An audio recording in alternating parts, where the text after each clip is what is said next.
love a drug addict or an addict of any sort, it's easy to say, just let these people go, let them go, not worth your time, yada, yada, yada, whatever everybody says to us, right? Even what we say to ourselves sometimes. Well, I think the hard part about leaving somebody is that we love them. Obviously, we see what their potential could be. We see that they have so much more to offer. And it's like really like loving two people, right? Like anybody who's ever loved an addict knows that one minute they're great, the next minute it's something totally different. I think that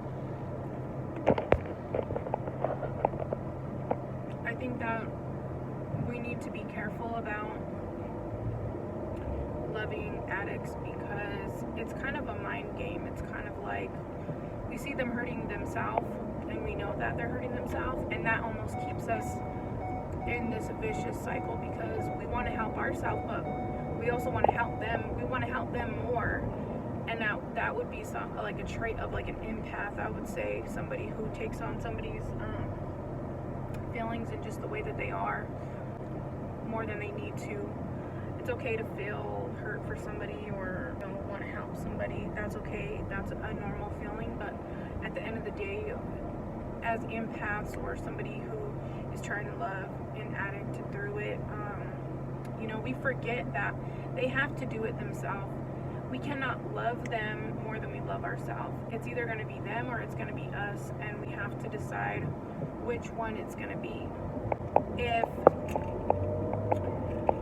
we love ourselves enough, and this is the problem, when you love an addict, the addict takes so much, and we don't want anything in return except for their health and for them to be the people that we know them to be and people that we want to see them back out. But at the end of the day, guys, it's got to be them.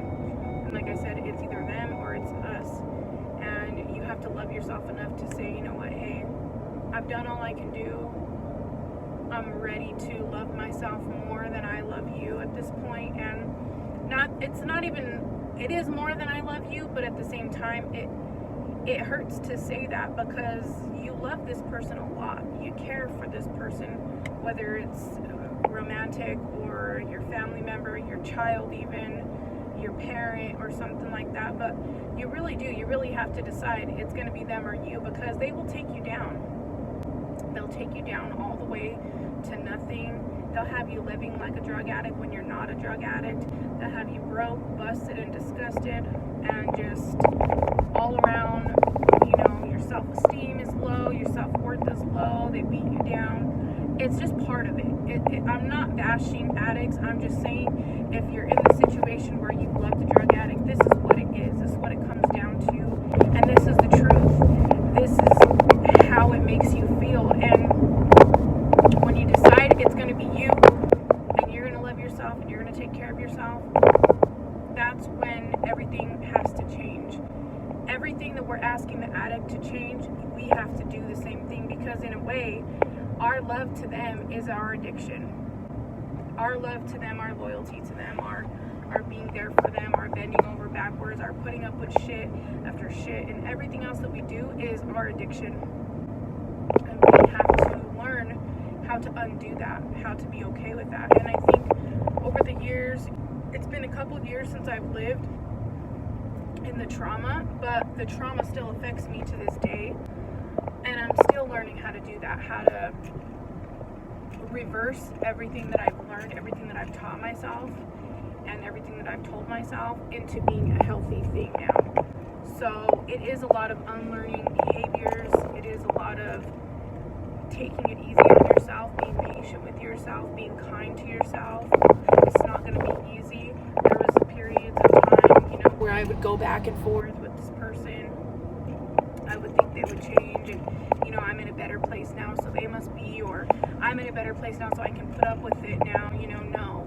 These things are things that we tell ourselves to make ourselves feel better about the situation when we know it's still shitty. We know they haven't done anything to fix themselves.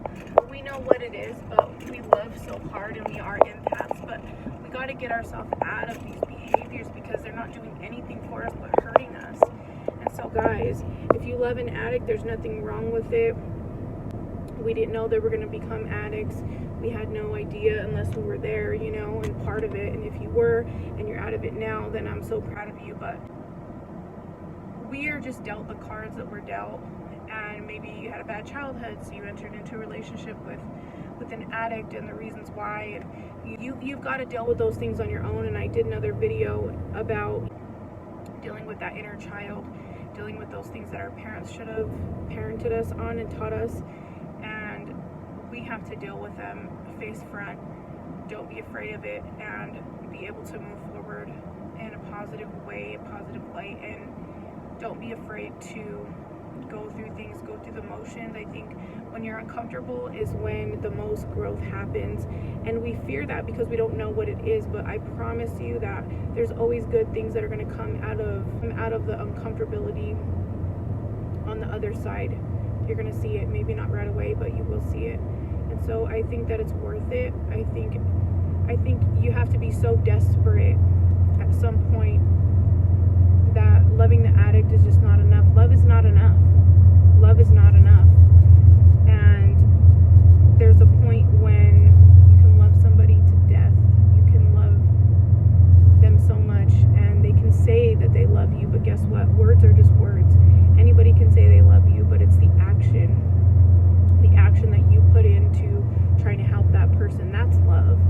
And it's not that maybe they do love you, but guess what? Right now they're blinded right now, so they can't see, they can't operate in the way that a sober person would, or somebody who doesn't have that wool over their eyes would, and they can understand what love truly is, and how that is a functioning thing in society, how they can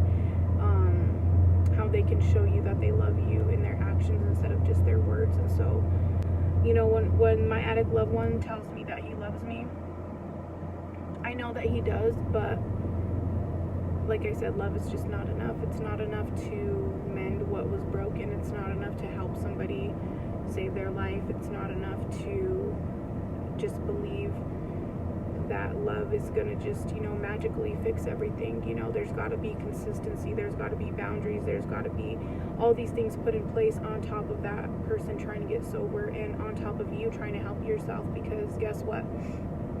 Another thing, just want to touch on this, that if the addict gets sober and you stay the way that you are and you try to come back together, you've learned things over the time period of being with that person and developing these traits and things that you do as far as enabling and being codependent, things like that.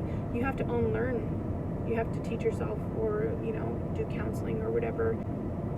You both have to go into rehab at the same time, basically. And so sometimes what happens is the addict will go in, get help, and then he won't want to come home to you because it's the same behavior. Or he will come home to you, or they will, or she, or whatever, or the child even. And you won't have fixed those things that you need to fix to be healthy, and it'll backlash, because personal accountability is number one. And we have to realize that it's not just always that other person, it's us too. And so I think that it's just a big realization. There's a lot of things that go into it, but that was just the spill I wanted to give today. So I will try to do more videos like this as much as possible whenever I do have time. It's usually in between when I'm running around. But anyway, please like, comment, and subscribe on this video. Subscribe to the channel if you like this kind of thing. I appreciate you guys, and I hope that you guys would move forward. Also, please go on Facebook and follow the support group. It's called Loved Ones of Addicts Support Group on Facebook. It is my group, and it's amazing, and I give little tips here and there, and also, you know, just encouragement for the day and stuff like that. And I encourage anybody who has a story or wants to reach out to me, write me on Facebook. You can leave me a message on there or comment. I thank you guys so much for watching, and I will see you on the next one. Bye.